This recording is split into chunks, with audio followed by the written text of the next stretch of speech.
What's up, gang? Bienvenue à Gigi Topic numéro 5. Aujourd'hui, je suis votre hôte, Gabriel Garipi, IFBB Pro, en open bodybuilding. Je suis avec Nick Filiatro, qui fait ses débuts en bodybuilding. Nick, c'est un classique physique, top 3 national. Comment ça va, mon Nick? Ah, forme-toi. Ça va super bien. Aujourd'hui, on va vous parler un petit peu de l'entraînement en bodybuilding. Comment, dans le fond, il faut s'entraîner si tu veux vraiment progresser. Tu un petit peu un. C'est quoi ta méthode préférée, toi, d'entraînement, Nick? Euh, ma méthode préférée actuellement, c'est le volume, pour elle. En avons fait plusieurs, puis testé pas mal pendant des années. Je te dirais que lui que j'ai eu le plus de gains ces derniers temps, c'est vraiment volume. OK. Puis, OK, qu'est-ce que tu penses du high intensity training, tout ce qui est haute intensité, bas volume? Je l'ai fait pendant quand même longtemps. J'ai progressé, mais vraiment pas autant que quand je faisais beaucoup de volume. Puis je trouve qu'il y a aussi beaucoup de downside, mettons, dans le sens que j'étais souvent blessé. Je trouvais ça plus dur à récupérer parce que je pense que tout le monde est différent. Puis moi, au niveau du système nerveux, à force de lever quand même pesant, puis tout, j'avais de la misère à récupérer de ça. Euh, fait, tu sais, je pense que ça peut être bon pour certaines personnes s'ils sont capables d'endurer ce genre de beating-là. Mais pour moi, ça l'a pas fait vraiment. Puis, je veux dire, quand que j'ai switch à faire plus de volume, c'est vraiment là que j'ai grow de plus. C'est la nouvelle mode de haute intensité, le haut bas volume, non? Les gens Ouais. veulent en faire moins pour plus de résultats, mais en réalité, tu sais, on repense à ça depuis les années 70, tous les bodybuilders s'entraînent au volume, sauf quelques exemples, genre Dorian Yates, mais même Dorian Yates, au début de sa carrière, il n'était pas bas volume.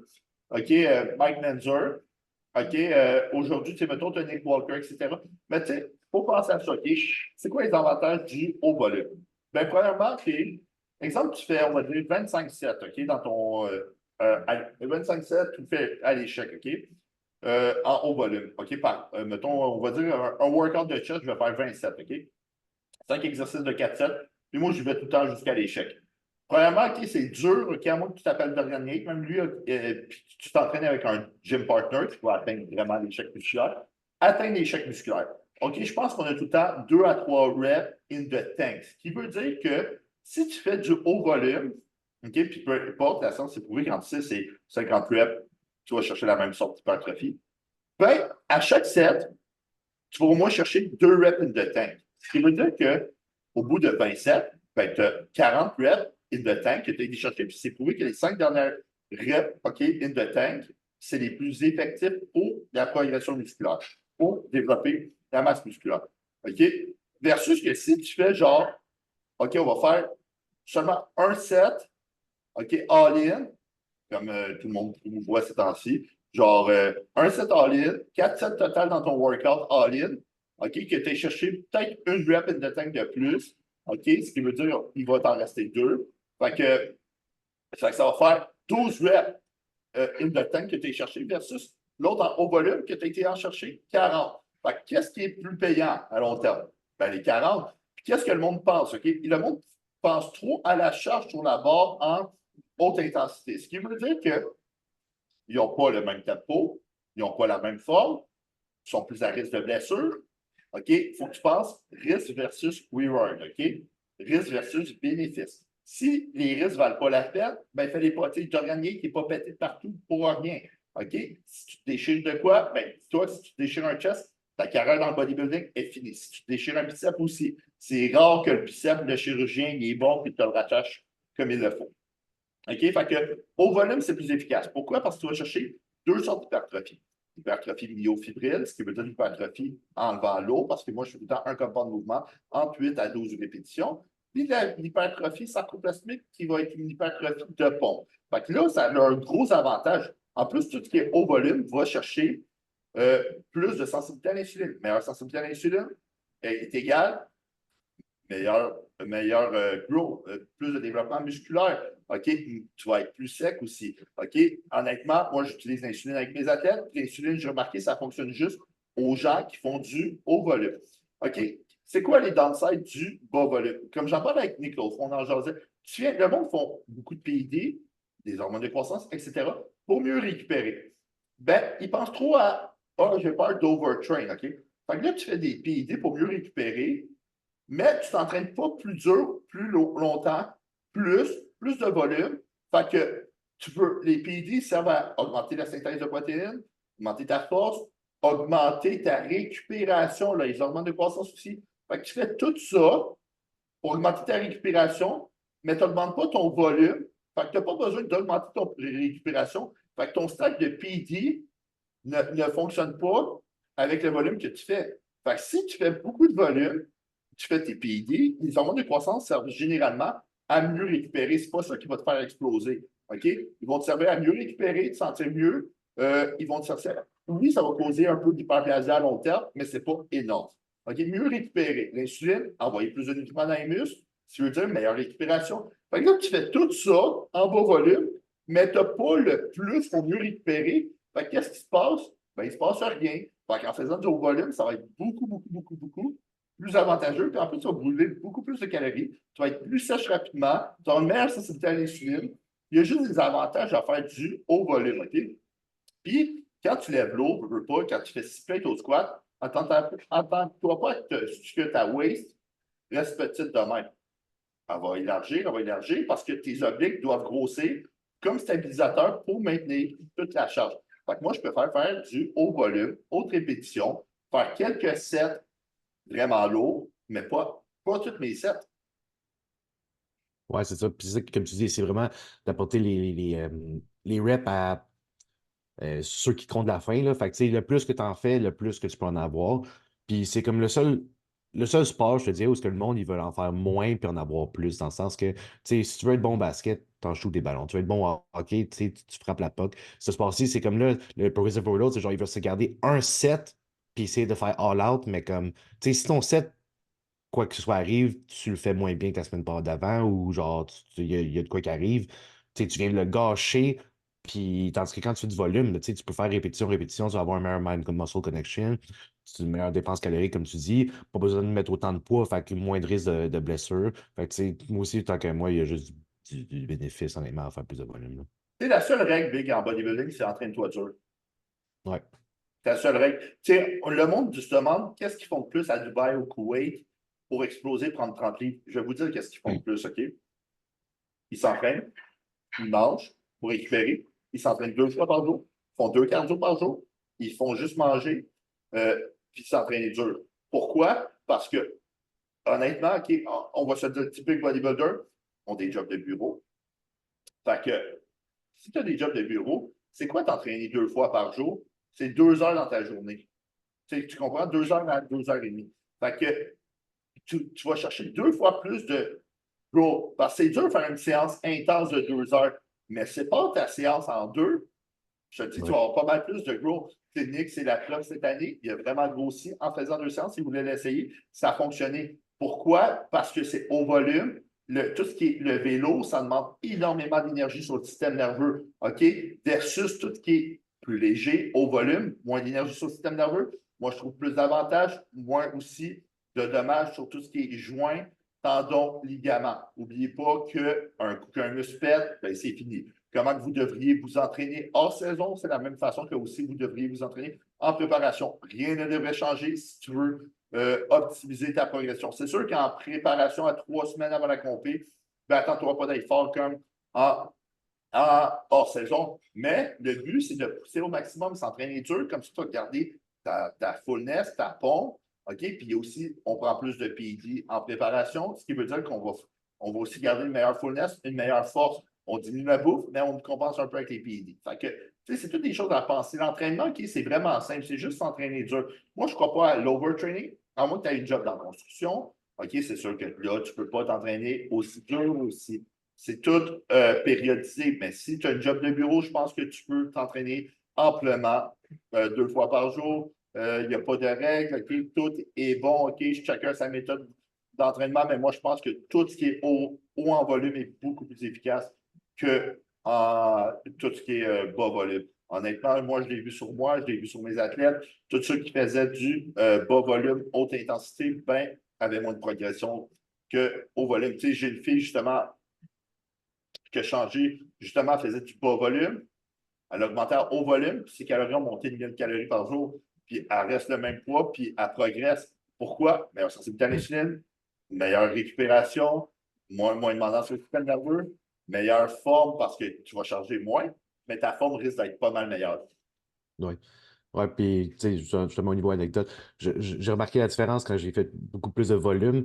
Mettons, quand je faisais low volume, c'était vraiment mon système nerveux qui mangeait une claque. Je sortais du gym, j'étais complètement brûlé, puis ça me prenait vraiment beaucoup de temps à récupérer. Pas nécessairement au niveau musculaire, mais juste mon système nerveux pour les prochains trainings. Parce que là, avec plus de volume, je mets vraiment pas aussi lourd que je mettais. Comme c'est mon off-season que je mets, mettons, que je suis le moins fort, entre guillemets, si tu veux, mais je peux train plus fréquemment parce que je traîne 2 fois par jour. Puis je traîne vraiment juste le muscle à l'échec musculaire. Puis c'est pas Ouais. juste mon corps à m'amener qui est comme en shutdown parce que mon système nerveux, il veut plus. Tu sais, là, après avoir squatté, mettons, 5 plaques, vraiment à échec musculaire, à un moment donné, mon système nerveux était comme, bah, ça me prenait vraiment beaucoup de temps à récupérer. Là, mettons, je fais 3, mais je fais beaucoup plus de 7. Puis là, mon corps, il fait juste récupérer aussi rapidement parce que là, je traîne 2 fois par jour. Puis je fais legs comme aux 2 jours en ce moment. Puis je suis capable de refaire legs aux 2 jours sans alterner. Puis j'avais peur, pas peur, ben, quand j'ai commencé 2 fois le training par jour, j'avais peur d'être comme trop raqué puis de pas pouvoir récupérer. Puis quand j'ai vu justement, OK, non, ça fonctionne justement. Puis le plus on se stimule, le moins qu'on est raqué, puis tu rentres dans un beat, puis tu récupères, puis j'ai vraiment grossi C'est en c'est- peu de c'est- temps, là. c'est dans leur tête, le monde de l'overtraining, je pense.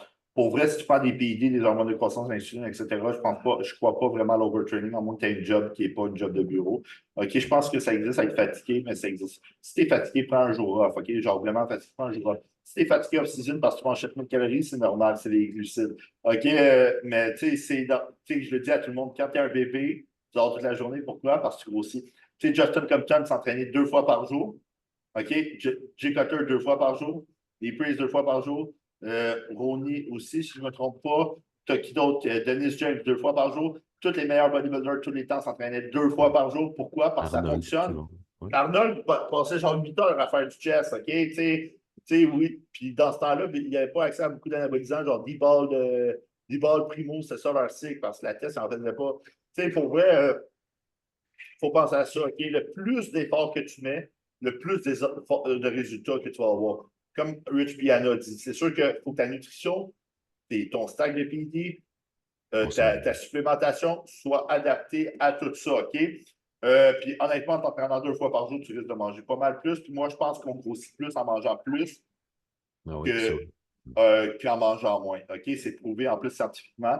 Tu vas grossir plus en mangeant plus. Fait que, tu sais, là, tu as 2 périodes de croissance par jour en haut volume si tu t'entraînes 2 fois par jour. OK? Je pense que même en s'entraînant au volume 1 fois par jour, c'est optimal versus bas volume. OK?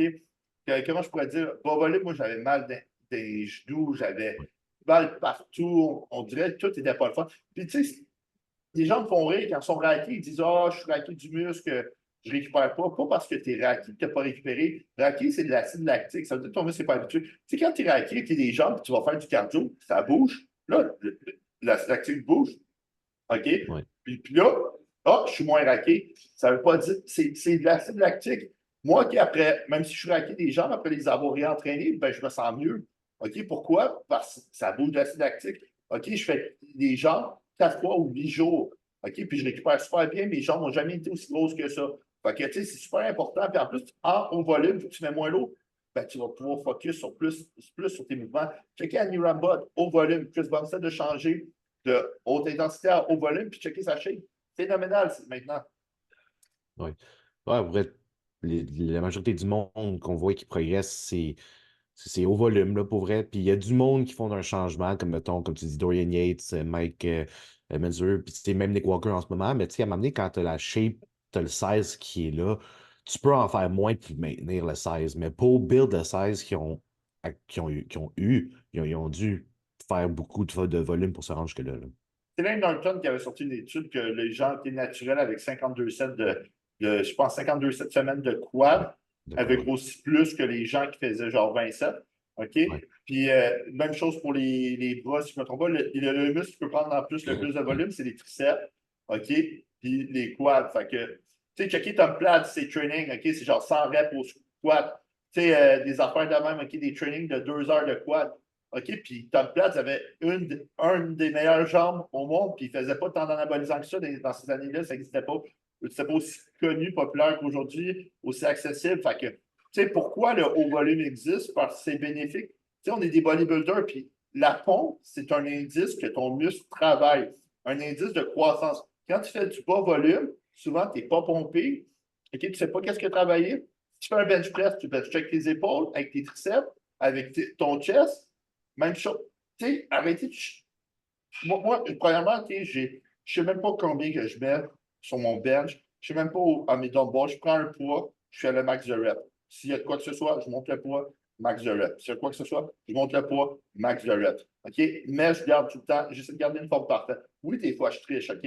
C'est parce que des fois, c'est important pour aller chercher quelques reps de plus, de tricher son mouvement, ce qui va faire en sorte que tu auras une méga pompe et tu vas grossir pas mal plus. Mais pas tous les sets, juste à la fin. Ouais. As-tu de quoi rajouter? Ça fait pas mal le tour pour ça. OK. Puis, tu sais, honnêtement, tu sais, l'entraînement, c'est tellement plus simple que ce que le monde pense. OK? Aujourd'hui, toutes les bro science, tout ça, avec pas de drop set, c'est inefficace, etc. Tu sais, pour vrai, le plus de stimuli que tu peux donner à ton muscle, le plus que tu prends à l'échec et au-dessus de l'échec, le mieux que tu vas progresser. Moi, c'est Je ma trouve que méthode de pensée. ouais. Je trouve que justement, le monde, il overcomplicate ça en ce moment, essayer de trouver genre le meilleur split, le meilleur training, le meilleur exercice, whatever. Il va faire low volume parce que c'est ta mode. Puis tu sais, il enlève de un le fun, puis de deux la progression. Tu sais, à un moment donné, c'est comme si tu fais les mêmes affaires depuis un bout, puis tu progresses ça. Puis tu sais, genre, on en connaît plusieurs personnes là, qui sont juste attachées à leur façon de faire, qui là, il y a tu sais, du monde qui les surpasse, puis c'est comme, tu sais, t'attends pas d'essayer de quoi de nouveau, tu t'es pas tanné un peu de rester dans les mêmes. Ben, Ben, la même chose d'année en année. ben, c'est ça, Big. On en parlait dernièrement. Il y a des gens qui m'engagent, puis ils restent dans leur façon de penser. OK? Puis pourquoi tu m'engages? C'est pour rester dans ta façon de penser. OK? Change ta façon de penser. Tu sais, si tu ne progresses pas, moi, je te dis, c'est parce que tu ne fais pas ça, ça, ça, ça. Moi, je te dis de faire ça, ça, ça, ça, puis tu vas progresser. Mais tu restes dans ta façon de penser qui te fait rester en arrière au lieu d'aller de l'avant. OK? Si tu es pour m'engager, c'est pour aller de l'avant. Fait que moi, je crois vraiment que le haut volume, il n'y a rien de plus efficace pour grossir. Le haut volume, il n'y a rien de plus efficace pour grossir, surtout avec toutes les PID qu'on prend, genre test, primo, exemple, hors saison, moi, généralement, c'est test, primo, AGH, insuline, OK? L'insuline, ça augmente l'assimilation des nutriments, ça va stimuler mTOR, la synthèse de protéines, OK? En plus, tout ce qui est glucides intra-workout, c'est prouvé que ça augmente énormément la récupération. Fait que, puis moi, j'aime que le muscle soit bien pompé. Le but, c'est tu vas au gym pour pomper, pour t'entraîner dur. Fait que tout ce qui est glucides autour d'entraînement, c'est super important pour avoir la meilleure pompe possible, le meilleur anabolisme, la meilleure récupération possible, envoyer le plus de nutriments dans les muscles parce que l'insuline, c'est un transporteur. Peu importe que tu en prennes ou pas, si tu prends des glucides pendant l'entraînement, tu produis de l'insuline, ça va transporter tes nutriments dans les muscles, meilleure récupération, meilleure pompe, meilleure hydratation. Fait que tout ça va te permettre d'augmenter ta récupération. En plus, si tu as 8 heures de sommeil, je ne vois pas pourquoi tu ne pourrais pas faire du haut volume. Ouais, non, exactement. T'avais-tu quoi à rajouter? Non, c'est pas mal ça. OK. Puis, c'est ça, tu sais, moi, tu sais, comme je dis, tu sais, chacun a sa façon de penser, sa façon de s'entraîner, mais moi, j'ai tout le temps priorisé le haut volume pour toutes ces raisons-là. Fait que merci à tout le monde de liker le petit vidéo. N'hésitez pas à écrire en commentaire quel sujet vous aimeriez qu'on parle, notre prochain topic. N'oubliez pas de vous abonner, partagez la vidéo. Abonnez-vous à Spotify, partagez un maximum, s'il vous plaît. On fait ça pour que vous appreniez. N'hésitez pas à vous abonner à la chaîne YouTube Annick, à ma chaîne YouTube. Si vous avez des questions, juste à les écrire en commentaire ou à nous les écrire en privé. Fait que, merci tout le monde. À la prochaine.